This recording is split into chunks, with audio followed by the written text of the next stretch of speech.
magaalaa Dadar araddaa duwwaa lama Nuuriyaa Turkii haadha siiqqee. Gaafa duraa bishaan kana dhabneeti bishaan kun akkanatti dabiraa gaafa duraa biitti manneen kun hundi hajir hundi dheebisaa cinqameeti laga dhaqee biidoo irratti fudhatee lagaa waan danda'u fidee dhugaa rakkoon cimtuu nurra turte saniifummaan tan ammoo gammachuun amma bakka hunda nuu naqanii bishaan kanatti gammanne ilaa ganda hunda hulaa dura jira kaan birkaa keessa nuu jira gammannee bakka if keenyu dhabnee amma bishaan kana hadadha baalleen akka waraabbatu godhan fayyada baalleen akka dhuguu waraabbatu godhan itti miicannee itti dhiqannee gammannee orma kanarraa gammannee mootummaa kana bakkuma keenyu dhabnee gammannee mootummaan kun silaa wallaahi wama fakkaatu hin qabu takka abrii akka har'a nuuf taatee kanan agarree. Maqaan kiyya Nafiisaa Yusuf Abdiiti. Nuti ammaan tana gammachuun nu dhageemtee jirti bishaan kana duratti duudaan namni dhaqee waraabaa lagaa Liimarii. Amma inumaatu nuti sadootti jirru akka ajaa'ibaati. Garuu mootummaan keenyaa fi IDP'n tunillee naa galatoomanii jaa. Biidoo takka soddomii waraabuu turre. Hoggaaniif lagaa nuuf fidanii. Har'ammoo akka nama ammaan tana dhalate akkasitti qaceelloo gammachuun nu dhageemtee jirti. Jijjiiramni ammaa kan dhufe kun muuxannoo sammuu nu jijjiireeti. Sammuu bira dabree xurii dhiqee nurraa baasee har'a alhamdulillah bishaan qe'ee hunda dura jira. Duraan rakkoon isin jirtu bishaan barbaannu agarru yoo nifi baajaaji dheeyne baajaajiin kan dheeynu taate 200 kafalla yoo makiinaa taate makiinaan tadheeyte gujuun waraabdu jirtu warri humna hin qabne dadhabaan bishaan dhabeetuma xuriin fixxee dhugaatii fi haayilaandii faa bitatee haqawaa qabbufaan akkasi jiraachuu ture har'a galata isaatii alhamdulillah rabbiin irraa jijjiire bishaan keessa gangalachuu jirraa ta'etu galatoomaa. Hawaasa kana dhaabbanni kun akka jiruuf jireenya isaa laacelloo akka fooyyeftu godhuu keessatti gahee olaanaa qaba waan ta'eef gara kanaanis baay'ee galatooma alfaachaachuu barbaadachuu maqaa bulchisaa maqaa kiyyaan jechuudha. Akka waliigalaatti tajaajila as keessatti jechuudha hawaasa buqqaa biratti yookaan hawaasa keenya kaaniif mara harka qalleeyyii ta'anillee as keessatti hirmaatanii jiran. Isa kanaafillee dhaabbanni kun gahee guddaa taphatee jira. Waggoota 2-3 kanatti hojii isaan as keessatti hojjetan kana qabannee itti fufsiisuudha. Isaan amma sagantaa isaanii xumuranii boofi. Hawaasni ammoo wantoota isaan nu godhan kana tajaajila sirnaan itti fayyadamu kunuunsuu eeguudhaa fi itti fayyadamuu irratti gahee guddaa qabu waan ta'eef isaan asii ba'anis wanti kun itti fufu qabaachuu. Kanaaf ani ergaa kiyya guddaa kan isin dhaamu meeshaalee isaan nu as keessatti nu fidan bishaan isaan as keessatti nu naqan wantoota garaagaraa isaan as keessatti nu fidan qarshii isaan isinii kennanii jiruuf jireenya keessan itti fooyyeffadhaa isin jeessan sirriitti jechuu qabattanii kunuunfattanii itti fufsiisuu irratti ergaa guddaa isinii dhaamu barbaada. Gama kaaniin dhaabbata kana hojjettoota isaa hooggantoota isaa maqaa bulchiinsaa fi maqaa kootiin irra deebitanii akkanaa galateeffatan barbaada. Galatooma alfaadhaa jechuun barbaada. Haala mijataadha inni guddaan yoo haalli mijataan hin jirre hojii osoo maallaqni fedhe dhufee piroojeektii meeqa hankufee jira. Maallaqaaf qofa miti kan galma ga'u yoo maal ta'e walitti dhufeenyi yoo jiraate nageenyi yoo jiraate walta'iinsi yoo jiraate kanaaf mootummaa naannoo Oromiyaa gubbaarraa hanga Dakaatti keessumaa immoo bulchiinsa godina Harargee buusaa gonofaa bishaan fayyaa waajjira maallaqaa hundumti keessanuu osoo nu deeggartanii yeroo nuti chaalenjiin nu mudatu nu deeggartanii osoo waan sana nu furaa walitti gurmoofne yeroo yerootti wal argaa mari'achaa deemuu baanne kunin bu'aan kun argamuu hin danda'a. Kanaaf waajjiroota kana hundaaf waajjira kana jedhu bakka tokkotti guddaa naa galateeffadhaa. Boru guddatanii bakka biraa deemuu danda'an. Hojiin nu gahee jira jedhanii dhuunfatti deemuu danda'an. Isin garuu as jirtan dhalattoonni bisaan kun manni fayyaa kan as jiru kun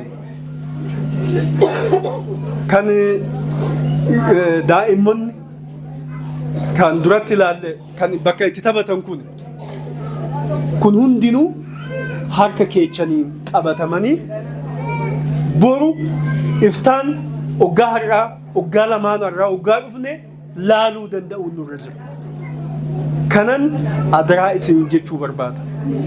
Waajjirri bishaanii fi inerjii godina Harargee Bahaatis kaayyoo ittiin hundeeffame keessaa kana bu'uureffachuudhaan bara 2017 kana keessatti waliin gahiinsa bishaan dhugaatii ol guddisuu fi tajaajila gahaa kennuuf ijaarsa piroojektota sadarkaa garagaraatitti bajeta mootummaatiin dhaabbilee miti mootummaa akka guyyaa irraan tanaa warra akka IRC kanaa fi hirmaannaa ummataatiin piroojektota garagaraa hojjetee waliin gahiinsa bishaan dhugaatii ol guddisuudhaaf hojjechaa kan jiru ta'uu isaati. Dhaabbanni IRCs kaayyoo mootummaan qabate kana galmaan gahuuf hojiilee garagaraa hojjechaa jiru cinatti dabalataan ijaarsa piroojeektii bishaan dhugaatii baasii guddaadhaan baasii guddatti tilmaamamu kana hojjechuudhaan hawaasa magaalaa Dadariin guyyaa irraan tanaa harka keessaniin gahee jira. Kanaaf dhaabbanni IRC galatoomuu qaba. Hawaasni magaalaa Dadar carraa kana argachuu keessaniin baga gammaddan baga gammadne isiniin jechuun barbaada. Egaa akkuma beekamu dhaabbanni IRC akkasuma qaamoleen garagaraa sadarkaa naannootirraa jalqabee biiroo bishaan Oromiyaatirraa jalqabee waajjira bulchiinsa godina Harargee Bahaatii fi seektaroonni garagaraa piroojeektii kana galmaan gahuu keessatti qooda qaban bulchiinsi magaalaa Dadar caasaan bulchiinsa magaalaa Dadar akka waliigalaatti hawaasni bal'aan piroojektota kana keessatti milkeessuu keessatti qooda isaanii bahatan hundinuu galatoomaa isiniin jechuun barbaada. Dadhabbii yeroo dheeraa booda dhaabbanni IRCT fi deeggarsa qaamolee garagaraatiin piroojeektiin kun xumuramee tajaajilaaf banaa ta'uu danda'eeti jira guyyaa irraan tanaa. Kanaaf hawaasa keenyarraa kan eegamu riisoorsii guddaadha wanni asitti dhangalee. Magaalaan tun akkuma beekamu magaalaa yeroo dheeraadhaaf bishaaniin rakkachaa turte. Haa ta'u garuu irraan tana rakkoon kun guutuuttis ta'uu baatu hamma tokko furmaata argatee jira. Kanaaf wanni hawaasa keenyarraa eegamu caasaa toora kan jiru hundarraa eegamu qabeenya argate kana akka waan isaatti akka ija isaatti akka ilmoo isaatti kunuunfatee irraa fayyadamuu danda'uudha qaba. Gamni waan harkatti jabeeffateeti isa hafe itti gaafata. Kanaaf mootummaan yeroo ammaan tana isa kana dabalatatti rakkoolee bishaan dhugaatii magaalaa kanaa furuudhaaf akkuma caasaanis hawaasni bal'aan beeku Erer Badda Xaliilaarraa piroojeektii guddaa gara biiliyonaatitti tilmaamamu yeroo ammaan tanaa hojjechaa jira. Innis yeroo gabaabatti xumuramee tajaajilaaf gahuu danda'a. Isa hafe kana keessattis deeggarsi akka piroojeektii ammaan tana hojjetamee xumurame kanaaf taasisamaa ture nurraa addan bahin isiniin jechuu barbaadna. Isa argattan kana immoo jabeeffattanii akka bultan isiniin jechuun barbaada. Galatoomaa. Hojiilee jiruuf jireenya uummataa jijjiiruu danda'an hojiilee mootummaan hojjetu keessatti qaama mootummaa hiikuu danda'an bal'inaan magaalaa Dadar keessatti hojjechaa jira. An dhugaa dubbachuudhaaf dhaabbanni IRC dhaabbatoota NGO godina keenya keessatti hojjechaa jiran keessaa kan addeessa taasisuu fi akka mootummaattis muuxannoo guddaa nuuf ta'uu danda'u bishaan dhugaatii rakkoolee IDP bira jiru hiikuudhaaf karoorfatee akkasumas bishaan dhugaatii san rakkoolee IDP bira darbee uummata magaalaa Dadar hunda isaatis ta'uu baasuudhaaf hojiin bal'aa hojjetamee jira. An kan addeessa godhu dhaabbanni kun hojii piroojeektii bishaan dhugaatii ji'a 3 keessatti hojii soolaaraan bishaan dhugaatii uummata kan obaasuudhaaf hojjete keessatti waan guddaa kan hojjete ta'uu isaati. Isa qofa osoo hin taane boonoolee 19 hawaasa magaalaa Dadar bishaan qulqullina qabu obaasuudhaaf hojii bal'aa hojjechuu isaatiin irra deebi'ee baga dheebuu baatanii dhaabbata IRC kana naaf galatoomfadha isin jechuudhaan barbaada. Akkuma yeroo hedduu jedhamu bishaan xurii qofaa miti hiyyummaas ni dhaqa akkuma jedhame bishaan dhugaatii qofaaf kan ittiin fayyadamtan osoo hin taane jiruuf jireenya uummata kanaa jijjiiruu keessatti gahee guddaa waan qabuuf gara hiyyummaa keessan dhiqutti illee bishaan kana akka fayyadamtan jechuudhaan barbaada. Itti aansuudhaan piroojeektiin IRC kun hojii bishaan dhugaatii qofa kan hojjete osoo hin taane kallattiin mootummaa naannoo Oromiyaa qabatee keessaa karoora isaa keessatti waa 3 hooggannu jedheeti kan qabate. Inni tokkoffaan haala, inni lammaffaan inisheetiiviidha, inni sadaffaan tajaajila. Keessattuu dhaabbanni IRC rakkoolee tajaajila hiikuu keessatti gahee guddaa kan taphatee fi magaalaa Dadar keessatti gahee leencaa kan taphate ta'uu isaa kaasuun barbaada.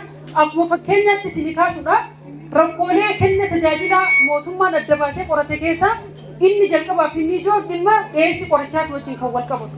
Dhiyeessii qorichaa istaandaardii hospitaala keessatti hojjetamu irratti iddoo qorichi taa'us hojjetee akkasumas qoricha kan galchee fi wanni addeessa godhummoo qoricha san kan ittiin fayyadamuu danda'u hawaasa IDPT fi hawaasa harka qalleeyyii jedhee kan fayyadamaa jiru ta'uusaa. Inni kun immoo hojiilee fayyaa hawaasa keenyaa jijjiiruu keessatti gahee guddaa kan qabuu fi rakkoolee dhiyeessii qorichaatti wajjin wal qabatee mootummaa bira jiru hiikuu keessatti gahee guddaa taphachaa jira waan ta'eef isa kanaafis dhaabbata kana akkanaaf galatoonfattanii barbaada.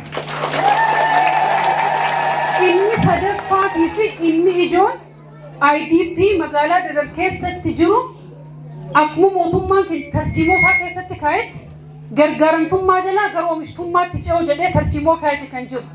Kanaaf an hadaraa kaniin isiniin jechuu barbaadu dhaabbanni IRC boru piroojeektii kana xumuree bahuu danda'a. Hawaasni as keessa jiru dubartoonni keenya kan as keessa jirtan kallattii mootummaan qabatee deemaa jiru hawaasa keenya karaa guutuutiin gargaaramtummaa jalaa baafnee gara oomishtummaatti ceesifna jedhee kaa'etee jira. Gara oomishtummaatti ce'uudhaaf dirqama lafa qabaachuu hin qabdan. Deeggarsa isaan miliyoona 3 ol isiniif godhan kana dubartoota keenya reefuu seennee safii hojjoodhineeti kan jiru. Jiruuf jireenya keessan akkamitti gara ittisa qabuun jijjiiruu dandeenya ka jedhu akka godina Harargee baattis irratti hojjennaa gargaaramtummaa jalaa ceenee gara oomishtummaatti ce'uutu nurra jiraata ka jedhu san isinii kaasuudhaan barbaada. Dhaabbanni kun miseensi isaatii fi qaamaan asitti gabboonni warra hojjechaa jiru baay'ee ulfaadha. Galatoommaa isiniin jechuun barbaada.